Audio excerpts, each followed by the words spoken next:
Jangan lupa subscribe. Jangan lupa subscribe. Semoga yang nonton video ini dilancarkan rezekinya. Amin aja dulu. Oh ambe belalang kupu-kupu. Ayo rame-rame menangkan nomor 1. Amin menang, amin menang, amin menang. ربنا لا تؤاخذنا إن نسينا أو أخطأنا ربنا ولا تحمل علينا إصرا كما حملته على الذين من قبلنا ربنا ولا تحملنا ما لا طاقة لنا به واعف عنا واغفر لنا وارحمنا أنت مولانا فانصرنا على القوم الكافرين. الله أكبر.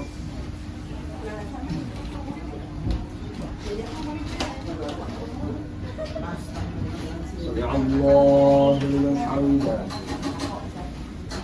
الله أكبر. الله أكبر. الله أكبر.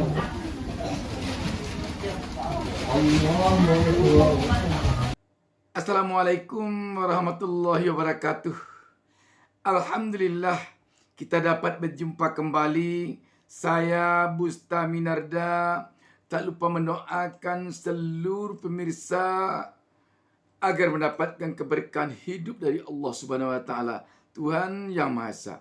Sahabat BN, benar-benar kita berdecak kagum dan sangat-sangat terharu menyaksikan perjuangan warga negara Indonesia di luar negeri untuk memenangkan pasangan calon paslon presiden dan wakil presiden nomor urut 1 Anies Baswedan, Muhaimin Iskandar atau Amin.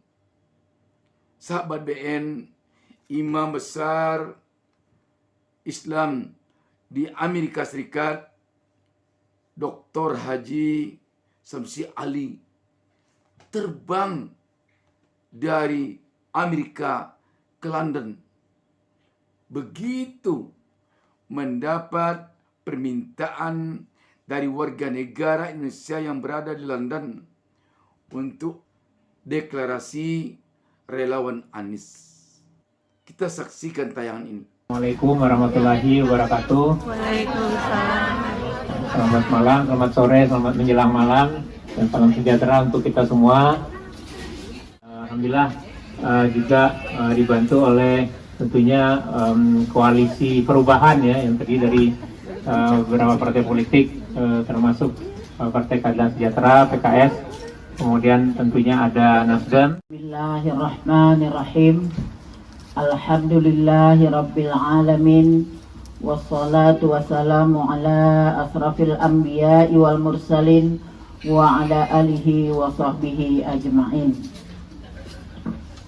Pertama sekali, marilah sama-sama kita menyatakan syukur kehadirat Allah Subhanahu wa ta'ala. Dengan rahmat kurnia-Nya kita dapat berkumpul di tempat yang penuh berkah ini dalam rangka silaturahmi, deklarasi dukungan kepada Bapak kita, Bapak Anies Baswedan. Mudah-mudahan segala niat kita akan diijabah Allah Subhanahu wa ta'ala. Kemudian selawat dan salam kepada junjungan Nabi besar Muhammad sallallahu alaihi wasallam yang sama-sama kita harapkan syafaatnya di yaumil akhir. Yang sama-sama kita hormati Bapak Imam Samsi Ali yang datang dari jauh di ujung sana. Jauh sama tempatnya tapi dekat hatinya dengan kita. Sehingga acara dadakan ini bisa terlaksana. Bapak, perlu saya sampaikan, besar gunung besar hati kami, Pak. Kenapa? Karena biasanya kalau orang-orang besar itu tidak bisa secara dadakan. Tapi begitu Bapak bilang iya, rasanya udah nggak bisa bilang lagi lah. Seperti saya katakan tadi, besar gunung, besar. Sekilas info kami sampaikan Pak, kami yang ada di UK ini gabungan dari beberapa pendukung Anies, beda nama tapi kami tetap bersatu, tetap kompak. Makanya waktu pertemuan tanggal 19 di tempatnya Ibu di Southampton, Pak Anies memberikan sambutan. Dia bilang biarlah namanya beda tapi bersatu karena tujuannya satu, ya kan Bu ya? Dan mudah-mudahan dengan adanya sering-sering begini bertambah lagi pendukung dari Pak Anies. Amin. Ya Rabbal Alamin. Rasanya lebih bahagia kita kalau kita lebih banyak waktu untuk mendapat pengarahan, bimbingan dari Bapak Imam Samsi Ali. Jadi saya rasa kami dari relawan Anies dari berbagai nama mudah-mudahan tetap istiqomah, tetap mengantarkan dengan doa kepada Pak Anies yang kita idam-idamkan, yang kita inginkan, yang kita harapkan. Ya nggak Bu? Ya nggak Bu? Istiqomah Bu? Alhamdulillahirabbil alamin. Jadi Bapak, saya rasa begitu sajalah sambutan dari saya. Mohon maaf lahir batin kalau ada kesalahan dan kesilapan dari kami yang hadir ini. Katanya, jalan-jalan belanja ke pasar, jangan lupa membeli manggis. Tingkatkan semangat yang besar untuk memenangkan Pak Anies. Demikian saja. Assalamualaikum warahmatullahi wabarakatuh. Assalamualaikum warahmatullahi wabarakatuh. Alhamdulillah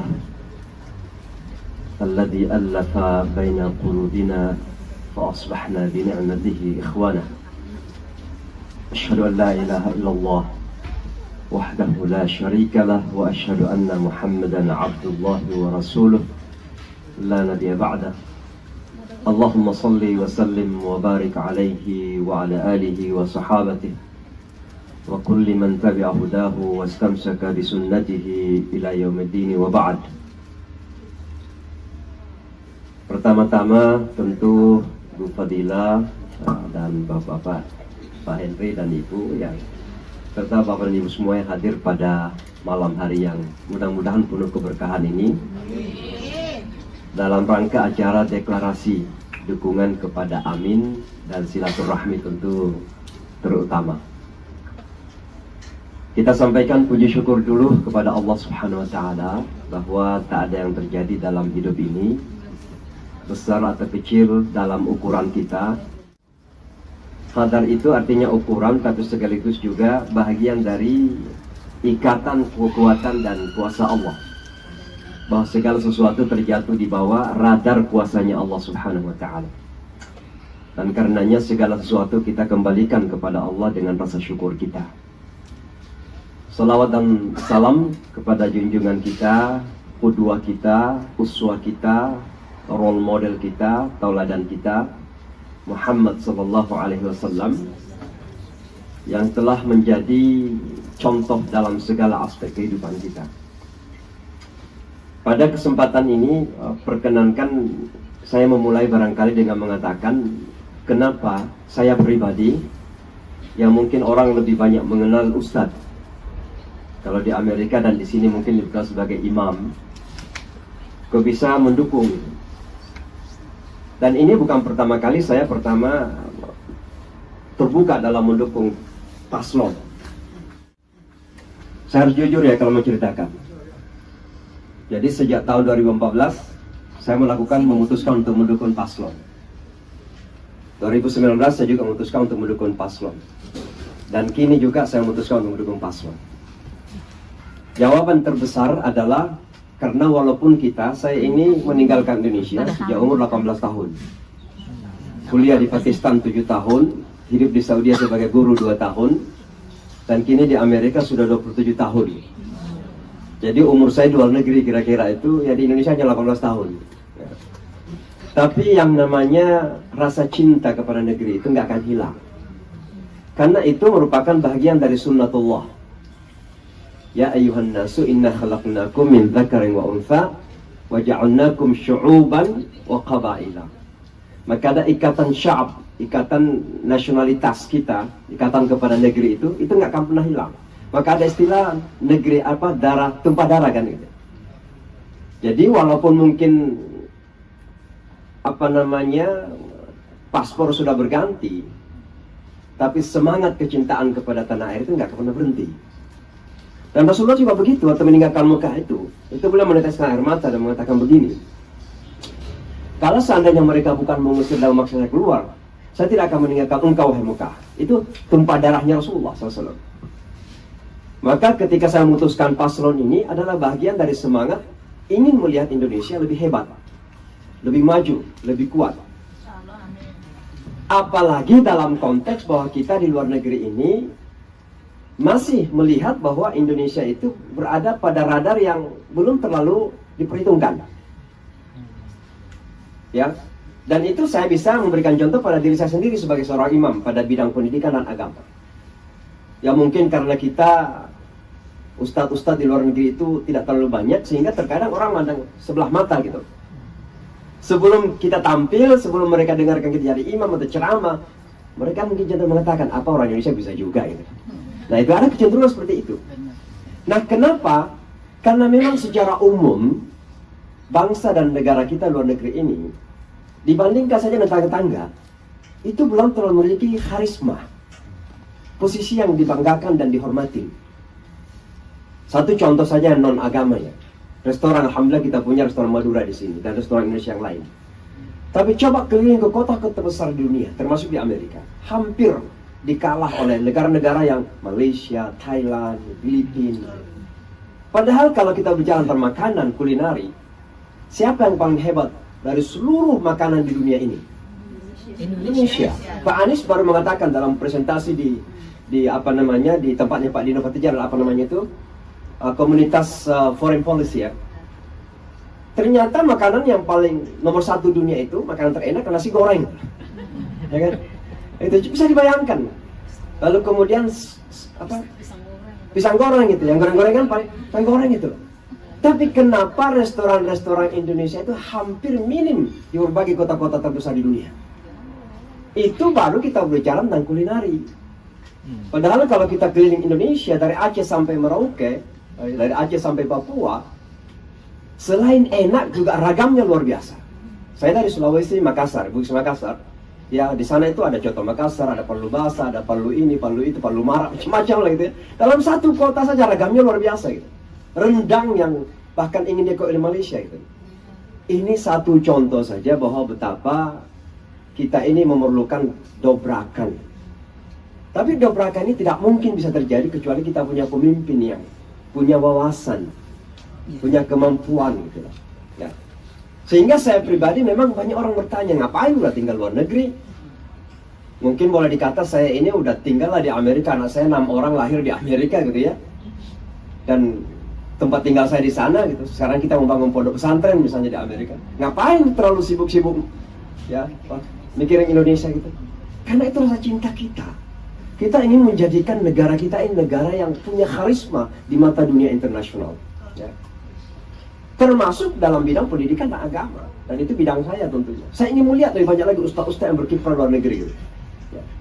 Bapak dan Ibu sekalian, dan oleh karenanya saya dari 2014 ada dukungan saya kepada paslon, 2019 ada, dan alhamdulillah sekarang saya putuskan bahwa dukungan saya jelas.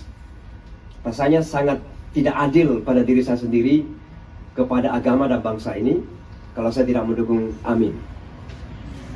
Tidak adil ya pada diri saya sendiri.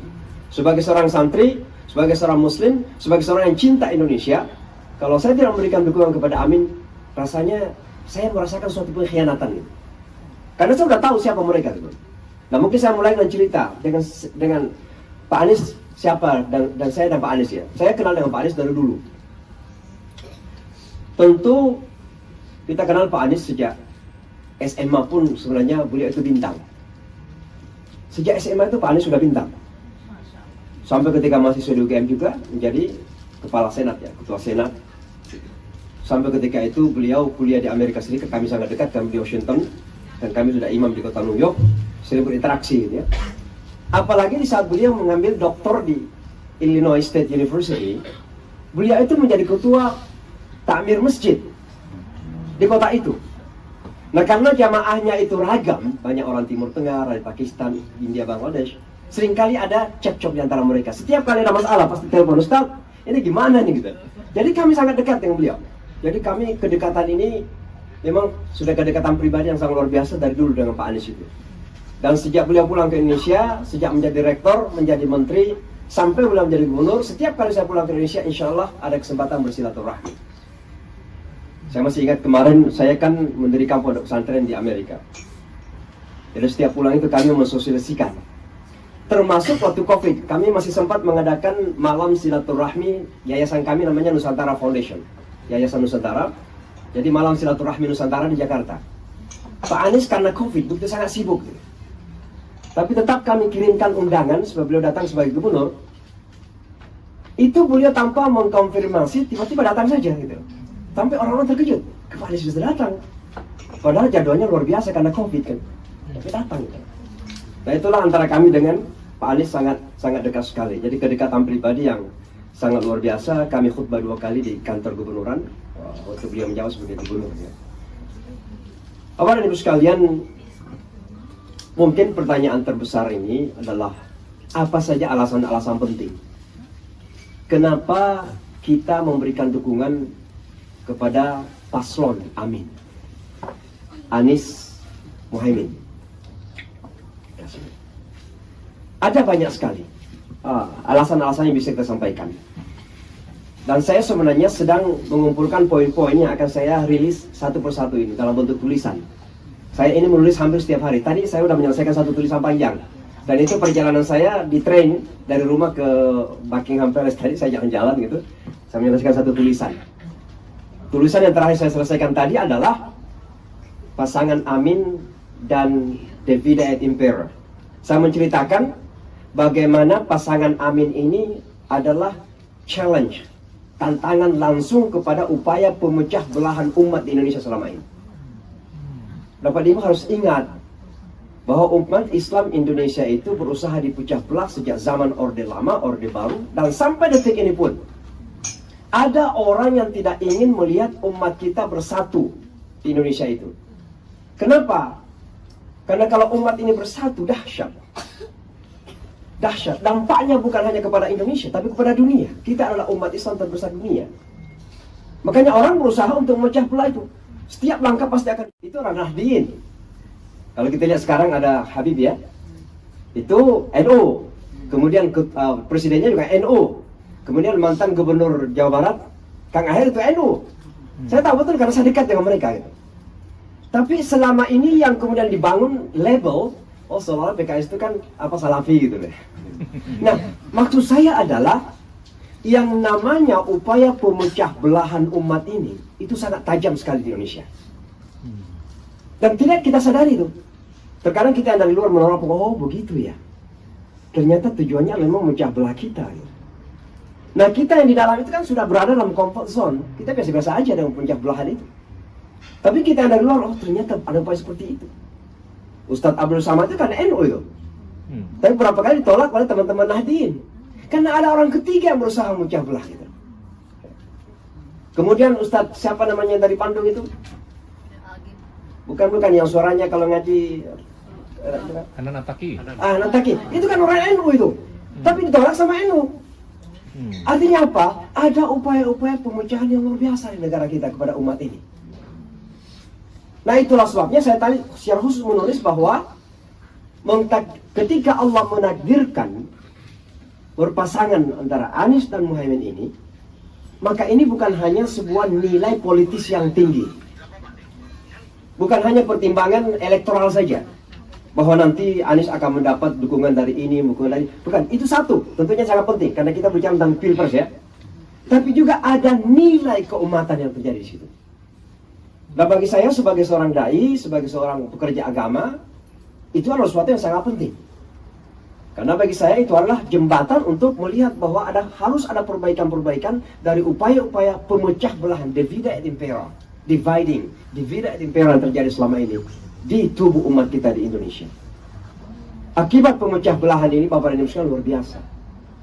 Umat kita 88% di Indonesia, tapi terkadang merasa kita yang minoritas. Kepemilikan tanah berapa yang dimiliki orang Islam? Orang-orang kaya berapa yang ada di kalangan orang Islam? Toko-toko besar dimiliki oleh siapa? Pemilikan tanah yang luas di negara kita siapa yang punya? Bahkan sejujurnya sampai saat ini pun, apa yang seperti seolah-olah ingin dipaksakan membangun IKN itu mohon maaf tanah-tanahnya sudah dikapling oleh orang-orang yang kaya. Dan siapa orang-orang kaya yang kita maksud di situ? Inilah semuanya sebenarnya sebagai akibat daripada divide et impera tadi yang terjadi, pemecah belahan yang terjadi tadi. Nah, jadi Bapak dan Ibu sekalian, alasan yang pertama adalah karena bagi saya ini adalah merupakan jalan awal bagi rekonsiliasi keumatan kita di Indonesia. Mudah-mudahan dengan amin. Apalagi sejak Anies Baswedan terpilih menjadi gubernur, dan kita tahu juga latar belakang terpilihnya Anies Baswedan. Jadi ketika itu memang yang akan dimajukan oleh Gerindra untuk menjadi gubernur adalah Sandiaga Uno. Ini saya ceritanya tahu karena saya dengarkan langsung dari Pak Aksa Mahmud, orang pertama yang terlibat hiruk pikuk ketika itu.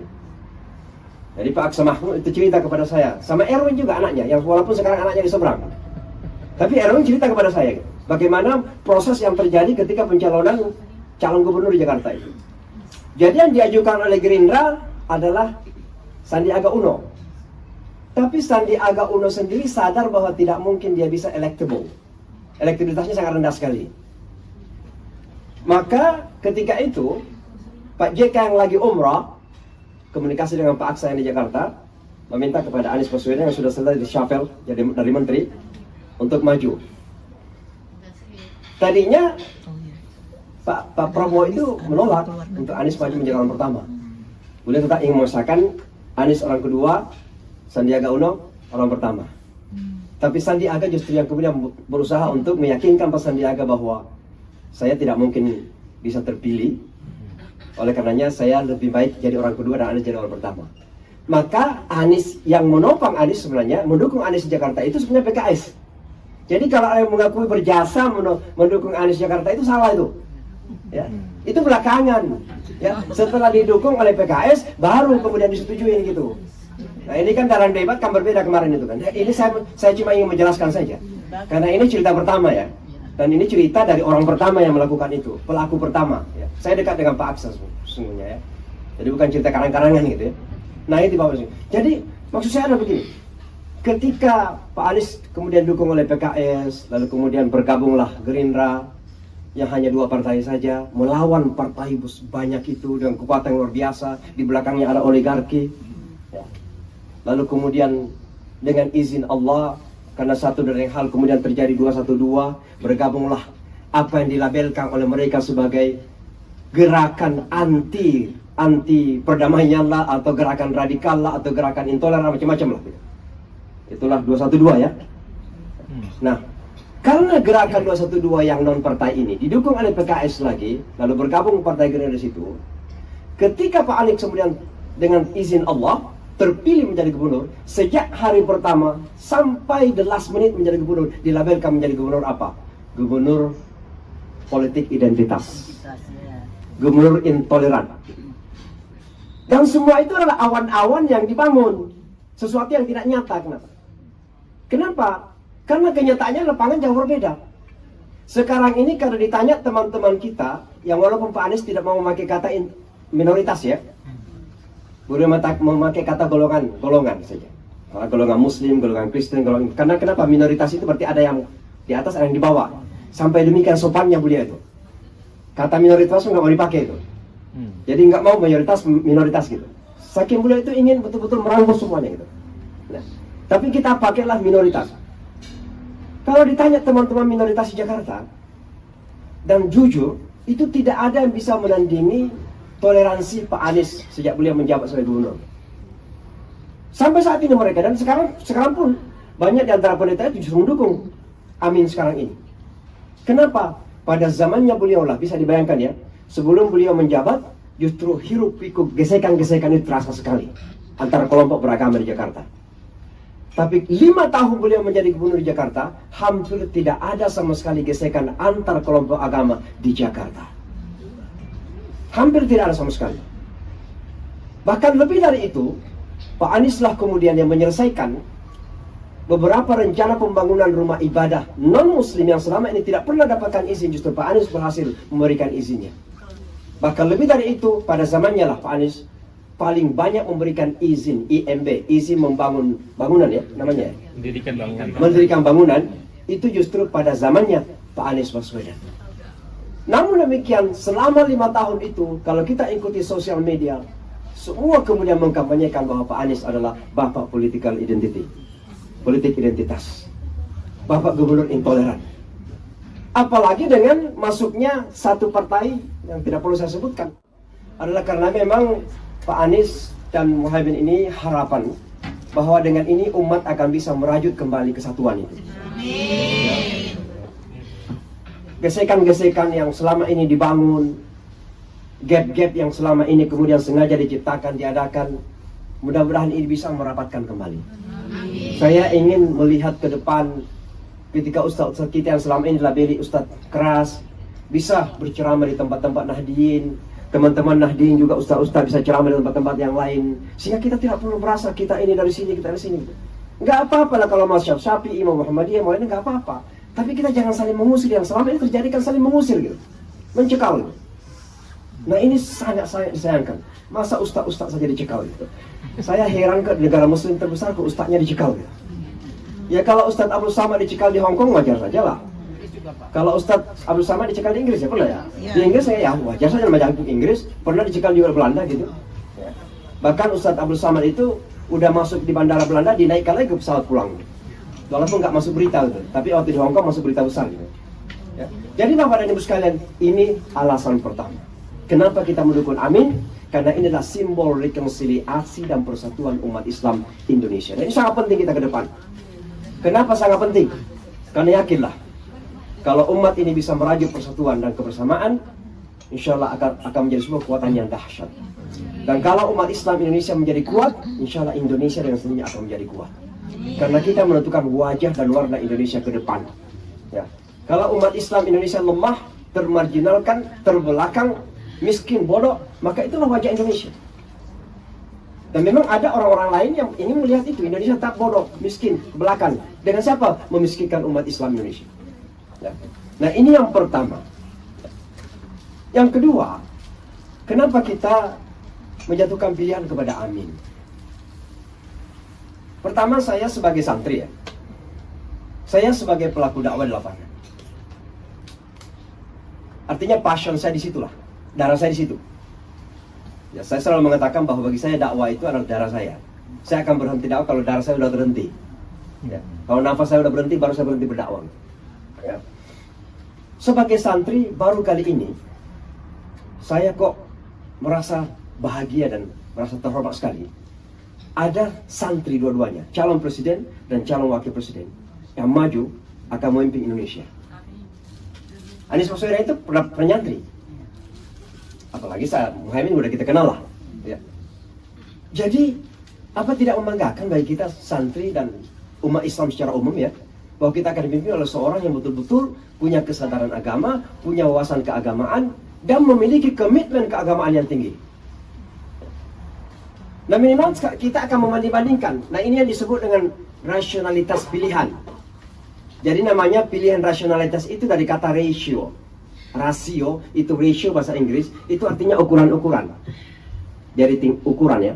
Nah kita ngukur-ngukur, ada 3 calon sekarang ini. Nah secara rasio, secara ukuran, masa kita udah melihat ada orang yang agamanya bagus ya, santri, kita udah tahu dia lebih paham agama, bisa jadi khatib, bisa jadi imam, jelas baca Al-Qur'annya, bisa mimpin selawat. Masa kita masih menjatuhkan pilihan kepada yang lain? Nah ini sangat penting sekali. Maka mungkin ada mengatakan, kenapa pertimbangan agama kok harus menjadi sesuatu yang sangat penting? Loh, ini kita kan bangsa Indonesia. Indonesia adalah bangsa apa?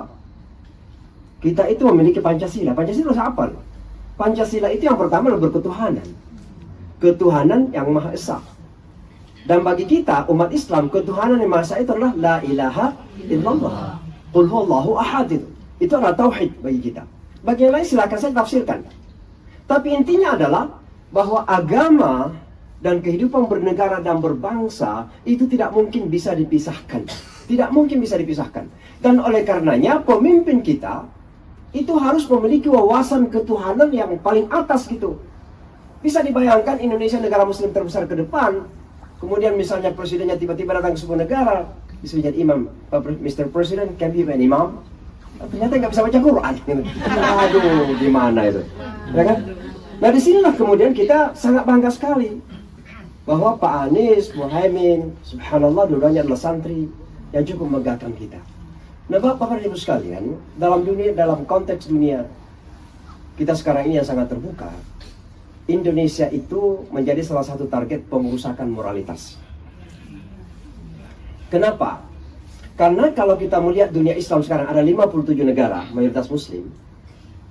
Itu Indonesia sekarang ini, kalau mohon maaf ya, di Timur Tengah, saya tidak ingin sebenarnya menyinggung negara lain, tapi di Timur Tengah itu sangat rentang sekali untuk immoralitas masuk. Sampai Saudi Arabia pun. Saudi Arabia bahkan di saat memperingati Maulid Nabi, itu mengundang penyanyi rock dari Amerika gitu. Sudah kebablasan gitu. Saya ceramah kemarin di Birmingham, itu yang mendampingi saya, salah seorang imam syekh dari Saudi Arabia, yang meninggalkan negaranya karena diusir oleh pemerintah. Kalau enggak ditangkap dia, makanya dia sekarang menjadi refugee di sini. Namanya Syekh Imad. Sebenarnya dia ingin sekali ketemu saya, tapi saya bilang oke nggak bisa ketemu karena saya udah harus terbang balik gitu. Nah intinya apa? Sekarang ini Indonesia berada di garda terdepan untuk diobok-obok. Yes. Termasuk dalam konteks dukungan kepada Palestina sekarang ini. Kalau Timur Tengah itu kan Emirat sudah, Bahrain sudah, bahkan Sudan yang selama ini kita kenal keras gitu, sekarang sudah mengaku Israel gitu. Kalau Turki karena gara-gara NATO juga mengaku Israel gitu ya. Sekarang ini Saudi bahkan pangerannya udah mengatakan udah dekat sekali kita melakukan hubungan diplomasi dengan Saudi. Konteks dunia yang seperti ini, maka agama menjadi benteng yang sangat penting bagi pertahanan negara kita ke depan. Dan kalau pemimpin kita tidak memiliki komitmen keagamaan, di sana kemudian rentang akan kemasukan, masuk angin kira-kira begitu. Masuk angin. Ya. Nah, oleh sebab itulah maka istiqamah dalam agama ini penting bagi pemimpin kita. Jangan kita pandang enteng kriteria keagamaan. Ya. Maka Bapak dan Ibu, salah satu ratio atau ukuran-ukuran, pertimbangan-pertimbangan untuk menentukan pilihan ini adalah ukuran keagamaan. Ya. Orang mungkin mengatakan itu kan identitas. Memangnya ada sesuatu yang dipisahkan dari identitas. Tidak ada dalam kehidupan kita yang bisa dipisahkan dari identitas. Bisa agama, bisa ras, bisa apa, suku, apa, itu ada selalu yang terikat. Nah itu yang kedua ya. Dan sekali lagi Pak Anies dan Muhaimin insya Allah meyakinkan dalam hal ini. Tapi juga Bapak dan Ibu sekalian, lebih dari itu juga kalau kita lebih jauh lagi mengkaji, saya tidak bermaksud sebenarnya memburuk-burukkan, makanya kita nggak perlu memikirkan orang lain. Kita mikirnya Pak Anies, lurus. Ada yang apa istilahnya itu? Tegak lurus pada Pak Anies saja. Karena ada juga memakai tegak lurus yang lain gitu. Kita tegak lurus pada Pak Anies ya. Kita tegak lurus saja. Kalau kita melihat latar belakang keluarga, kenapa keluarga penting? Kenapa keluarga penting? Karena keluarga itu banyak menjadi kunci pintu rusaknya pemimpin. Pak Harto itu baik, tapi keluarganya kemudian menjadi masalah belakangan hari. Pak Harto itu baik. Pak Harto banyak membangun masjid gitu ya. Dan kalau kita melihat video-video yang mulai munculan sekarang itu, baru kita lihat oh ternyata Pak Harto itu cukup baik sebenarnya. Tapi kemudian keluarganya menjadi masalah. Maka keluarga calon pemimpin itu sangat-sangat menentukan bagaimana pemimpin bisa beristiqamah dalam integritasnya ke depan. Nah, kalau kita melihat keluarga Pak Anies Baswedan, Muhaimin, ya. Kalau Pak Anies Baswedan jelas ya dari kakeknya adalah pejuang. Kemudian pahlawan nasional. Kalau kita ingat dalam sejarah bahwa salah satu negara yang mengakui kemerdekaan Indonesia pertama adalah Palestina. Siapa yang ikut memperjuangkan ketika itu agar Palestina ikut mengakui kemerdekaan Indonesia? Kakek daripada Bapak Anies Baswedan. Sampai kepada ibu Bapak Anies Baswedan sekarang ini sudah ada pejuang pendidikan. Ibunya adalah seorang profesor. Tapi immediate family ini penting sekali. Anak istrinya ini. Anak istrinya. Istri Pak Anies Baswedan jelas. Kita lihat siapa beliau. Beliau itu alhamdulillah, insya Allah agamanya baik, tapi juga terdidik. Beliau itu S2 dari Illinois. Jadi ketika Pak Anies Baswedan ngambil S3, istrinya juga sekolah. Maka selesai S2-nya, jadi ijazahnya jelas. Ijazahnya jelas. Ya. Jadi suami istri itu dari Illinois. Pak Anies dapat S3 dari Illinois State University, istrinya juga dapat S2 dari Illinois State University. Ya. Sangat berpendidikan sekali dan sangat ahli dalam bidang pendidikan. Makanya anak-anak beliau itu alhamdulillah sangat terdidik gitu ya. Sangat terdidik sekali dan nampak. Nah, ini faktor yang sangat menentukan karena kenapa? Sekali lagi keluarga itu sangat menentukan dalam kepemimpinan kita. Kalau kita melihat ajaran Islam ya. Kenapa Ibrahim alaihissalam dalam Al-Quran itu banyak dikisahkan dalam dua hal. Yang pertama adalah dalam keluarga. Mulai sejak beliau membawa keluarganya ke Mekah Al-Mukarramah bersama anak dan istrinya, kemudian berdoa kepada Allah. Dia berdoa kepada Allah agar anaknya ini dijaga dan Mekah kemudian dicintai oleh banyak orang. Dan kemudian belakangan beliau kembali meningkatkan fondasi Ka'bah dan berdoa kepada Allah. Rabbana waj'alna minhum Rabbana waj'alna muslimaini laka wa min dzurriyyatina ummatan muslimatan lak baru wa arina manasikana wa tub alaina dan seterusnya. Jadi hak keluarga. Doa-doa yang ada dalam Al-Qur'an, doa-doa untuk keluarga itu semua dari Ibrahim dalam Al-Qur'an. Rabbana hab lana min azwajina wa dzurriyyatina qurrata a'yun waj'alna Rabbana ja'alni muqimas shalah wa min dzurriyyati Rabbana wa taqabbal. Itu dari Ibrahim itu, ya. Tapi pada saat yang sama, kepemimpinan juga dikaitkan dengan Ibrahim. Wa idh ibtala Ibrahim rabbuhu bikalimatin fa atammahunna qala inni ja'iluka lin-nasi imama. Kenapa dikaitkan antara kepemimpinan dan keluarga? Karena demikian pentingnya keluarga di dalam menjaga integritas pemimpin. Sehingga sering kita mengatakan terkadang suaminya baik-baik saja gitu. Tapi istrinya kadang menggoda gitu. Boleh jadi sebaliknya, istrinya mungkin dia pemimpin, suaminya ada di sampingnya gitu. Nah, kadang terjadi seperti itu. Nah, oleh sebab itulah saya kemudian secara khusus menyinggung bahwa keluarga ini penting gitu. Oleh karenanya lakukanlah kalkulasi-kalkulasi dari para calon pemimpin ini. Mana keluarganya yang paling solid gitu. Karena ini sangat penting sekali Bapak Ibu sekalian ya. Tanpa menyebutkan yang lain ya. Karena itu yang lain sekarang urusannya saja. Tapi kita tegak lurus kepada Pak Anies saja gitu. Nah itu. Nah, Bapak Ibu sekalian, lalu kita kembali kepada karakter pribadi, personalitasnya Pak Anies Baswedan. Saya tadi sempat menyinggung bahwa beliau saya kenal dari sejak SMA sampai beliau mahasiswa di UGM. Beliau bukan sekedar mahasiswa tapi pemimpin pergerakan. Beliau pintar sebagai mahasiswa tapi juga hebat dalam pergerakan.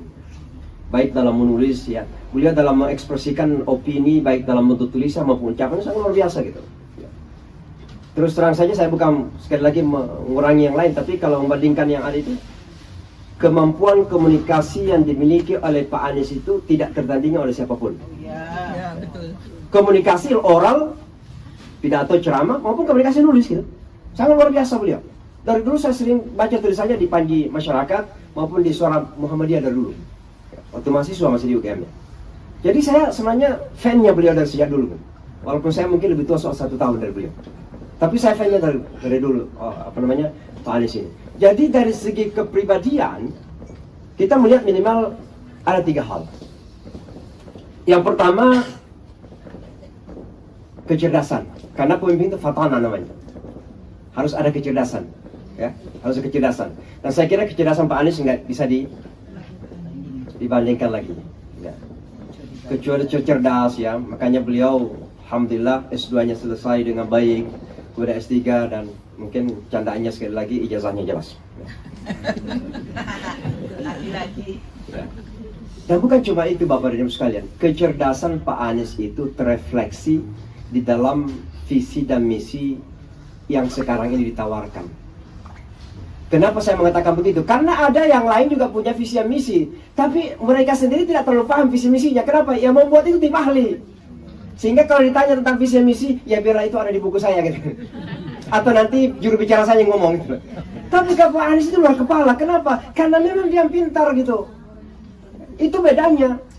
Ada orang, ada pasangan punya visi dan misi, tapi diwakilkan oleh tim. Ketika ditanya oleh calon pemilih, mereka mengatakan, itu kan bukunya saya sudah siapkan, silakan dibaca di buku. Atau mengatakan, udahlah nanti ini juru bicara saya, suami dan istri yang ngomong gitu. Kalau saya sendiri nggak terlalu paham visi dan misi itu. Luar biasa calon yang seperti itu. Tapi Pak Anies justru terlibat di situ. Dan mohon maaf, inilah kehebatan dari segi pemikiran luar biasa beliau itu. Nah, yang kedua, tentu kembali kepada keagamaan, saya nggak perlu ulangi lagi. Agama, insya Allah, itu sudah jelas. Ya. Alhamdulillah beliau pernah khutbah baru-baru ini di Madura. Ya. Pak Anies yang khutbah, Muhaimin jadi imam. Ya. Saya sudah bertekad.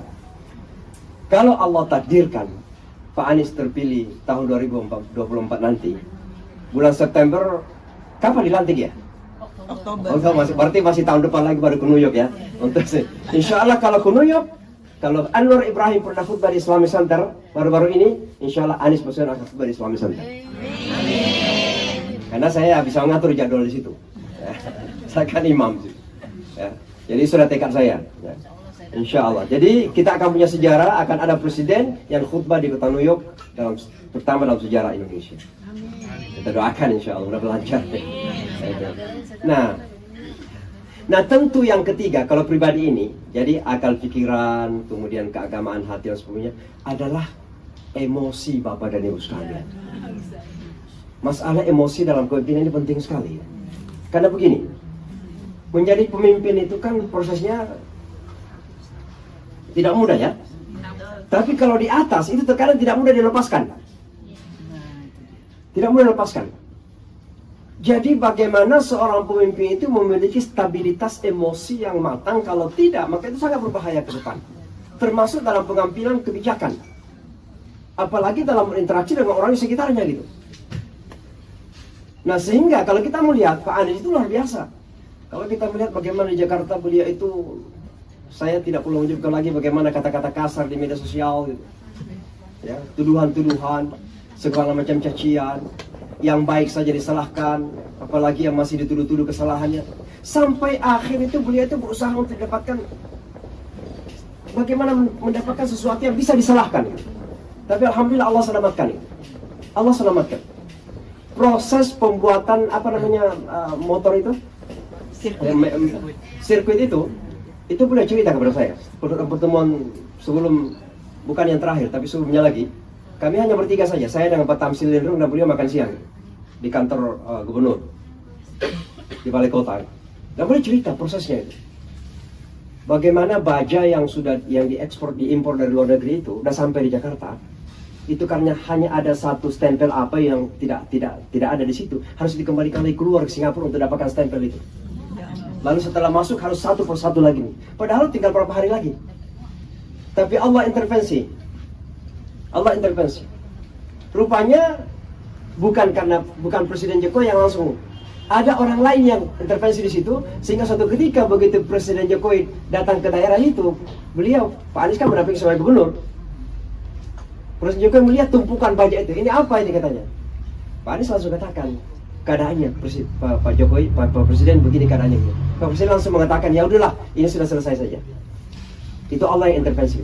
Tapi ada justru orang dekatnya yang berusaha untuk mengintervensi agar gagal pembangunan sirkuit itu. Itu luar biasa itu. Segala sesuatu berusaha untuk digagalkan.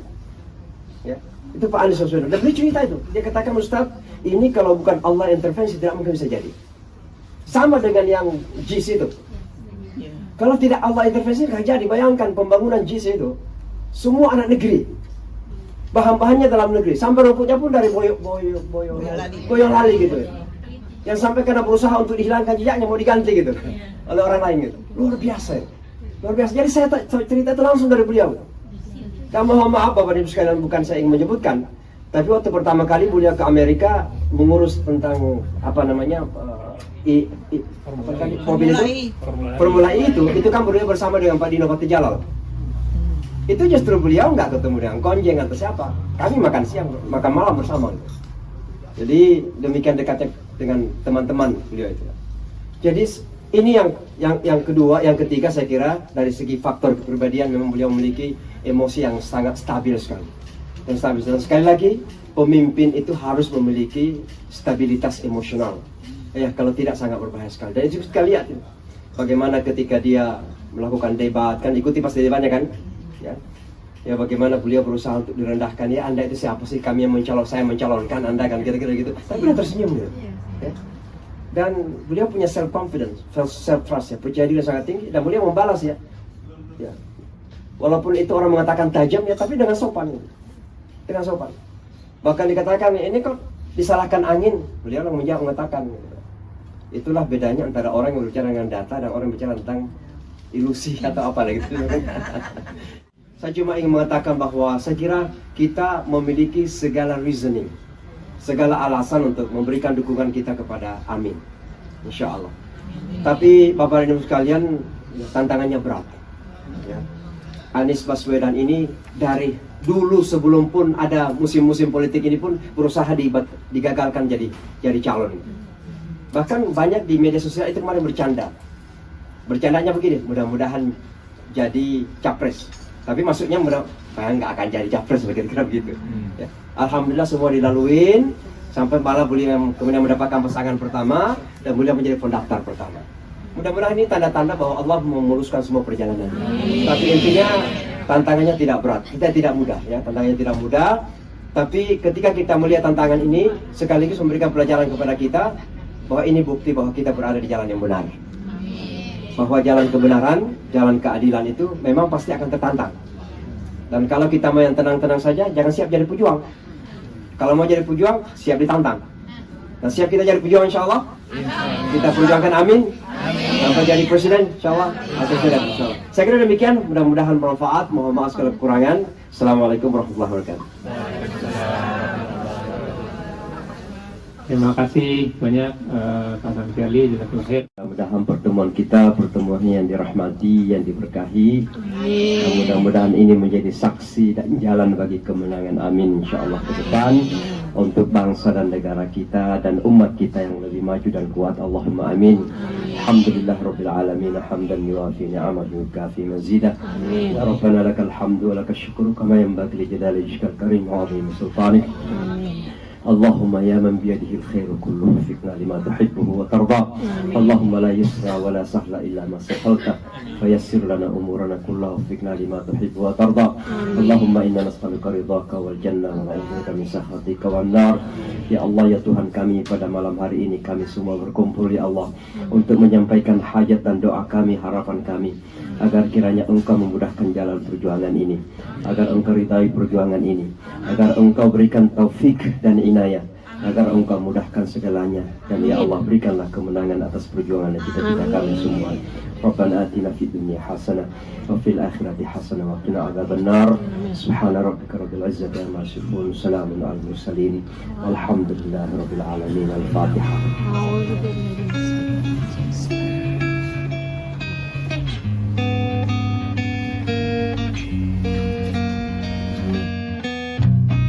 Sahabat BN, saya mohon maaf karena mungkin kelihatan di wajah saya agak sedikit kurang srek, mata agak sedikit sembab.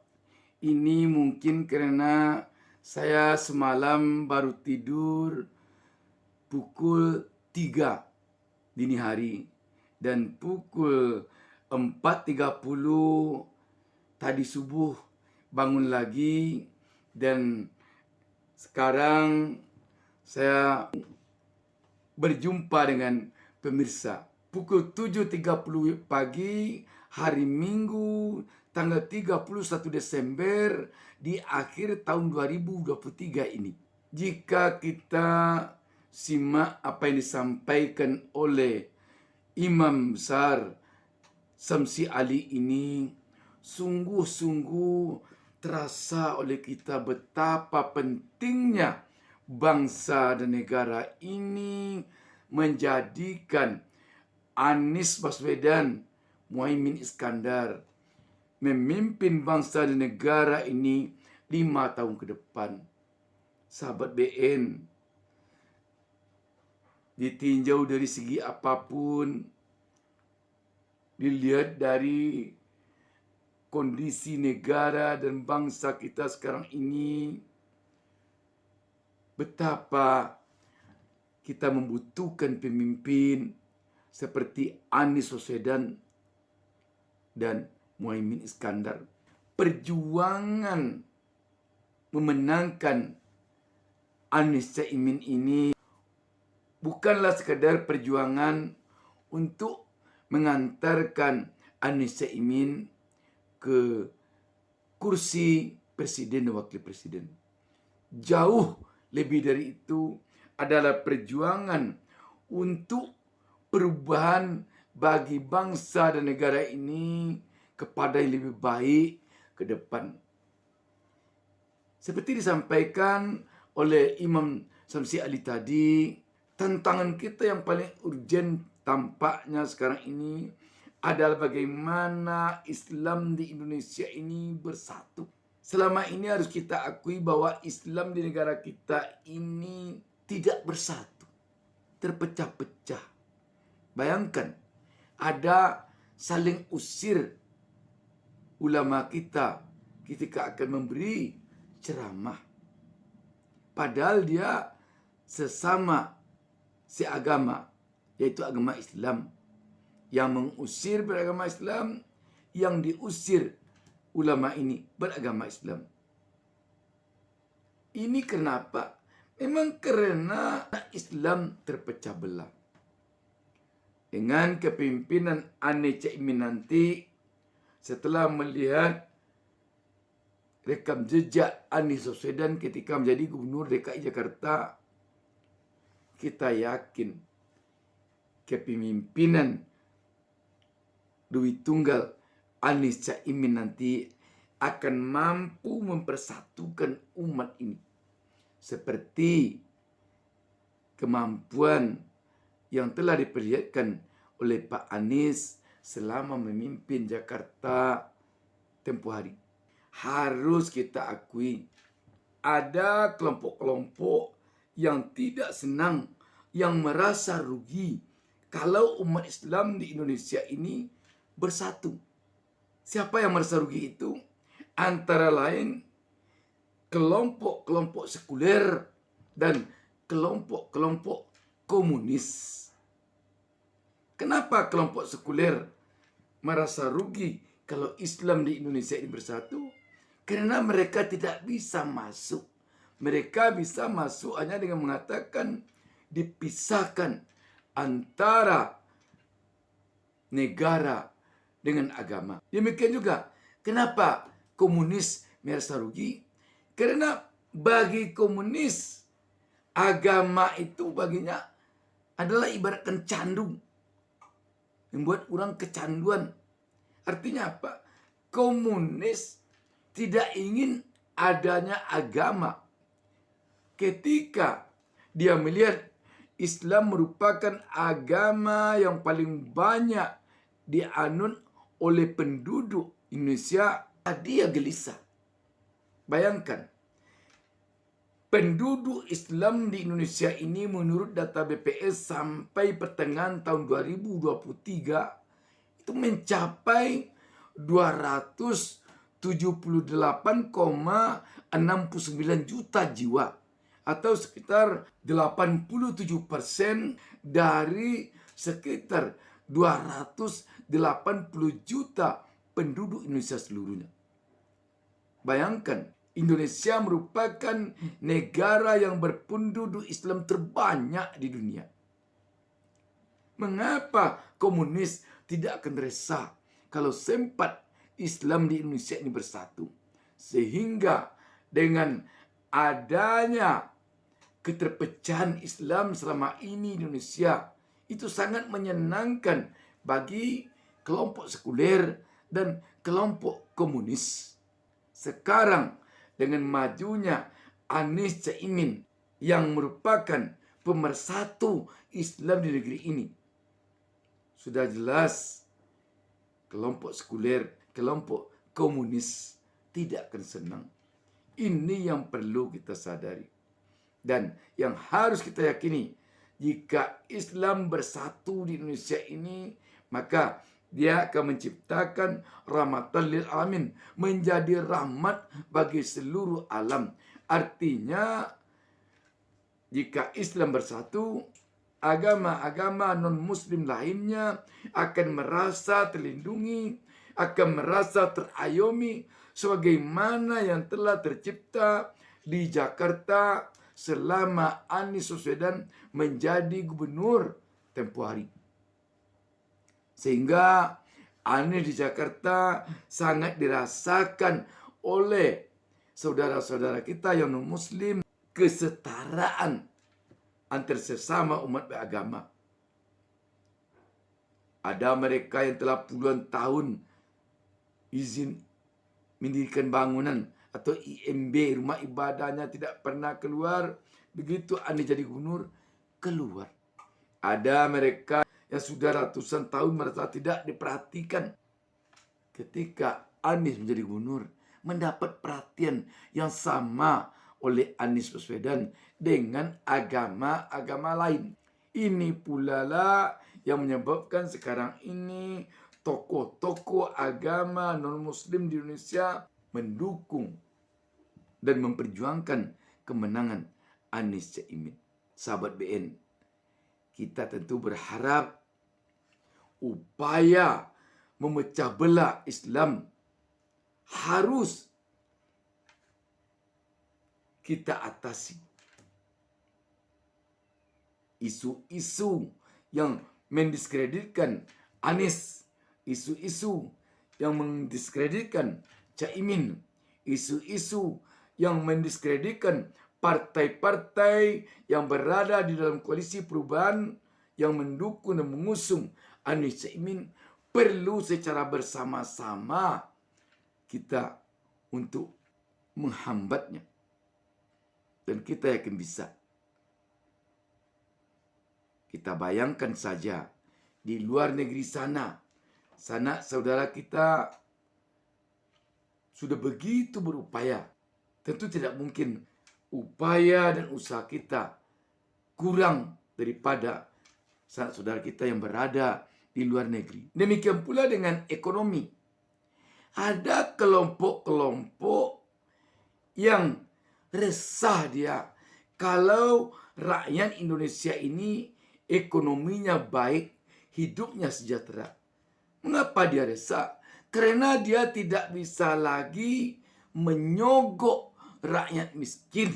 Di saat adanya pemilu legislatif, adanya pilpres, adanya pilkada. Kalau rakyat sudah sejahtera semuanya, bagaimana menyogok dengan sembako?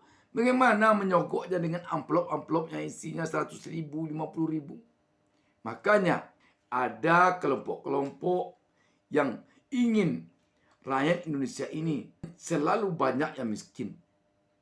Banyak yang menganggur, banyak yang kena PHK. Sehingga orang-orang miskin yang tidak bekerja dengan mudah dapat diberinya sebungkus sembako, 1 lembar amplop untuk memilihnya. Karena itu, di bawah kepemimpinan Anies Caimin nanti, dengan konsepnya yang telah begitu jelas pada visi misi sekarang ini, kita yakin ekonomi rakyat Indonesia akan bangkit, kesejahteraan akan dapat terwujud. Dan itu telah diceritakan Anies selama memimpin Jakarta. Bayangkan di Jakarta itu, angkot bagi rakyat untuk berpergian kemari gratis. Diambilkannya dari dana APBD. Air minum, air bersih, harganya sangat murah karena dia subsidi. Sahabat BN, kalaulah pemimpin kita benar-benar memimpin dari hatinya secara ikhlas, yang dimakannya hanya gajinya, tidak ada niatnya untuk neko-neko, maka dana APBN, dana APBD itu akan full diberikannya untuk rakyat. Tidak akan dipergunakannya untuk kepentingan pencitraannya, untuk kepentingan politiknya, untuk kepentingan nama besarnya di dunia. Tapi akan dipergunakannya sepenuhnya untuk kepentingan rakyat. Karena dia menyadari dana APBN itu, dana APBD itu berasal dari rakyat, dikumpulkan dari uang rakyat, maka wajib hukumnya mengembalikannya kepada rakyat. Dan kita yakin Anies Caimin yang taat beragama, yang masih muda dan energik, yang selama ini adalah aktivis, yang selalu bekerja sosial di tengah-tengah masyarakat, akan dengan ikhlas, akan dengan tulus memanfaatkan dana APBN dan APBD sebesar-besarnya untuk kesejahteraan rakyat. Dan pengabdiannya, kerja kerasnya untuk rakyat benar-benar akan dikerjakannya dengan ikhlas, dengan tulus, tanpa mengharapkan apa-apa. Apakah nama besar, apakah pencitraan, apakah untuk diwariskannya kepada anak, menantu, keponakannya. Tidak akan begitu. Karena dia aktivis, dia orang pergerakan, dia orang yang selalu bekerja sosial untuk rakyat dari masih remajanya sampai sekarang. Salam rindu, salam perubahan, salam bahagia untuk seluruh warga negara Indonesia, sanak saudara kita yang ada di berbagai belahan dunia. Demikian, wassalamualaikum warahmatullahi wabarakatuh.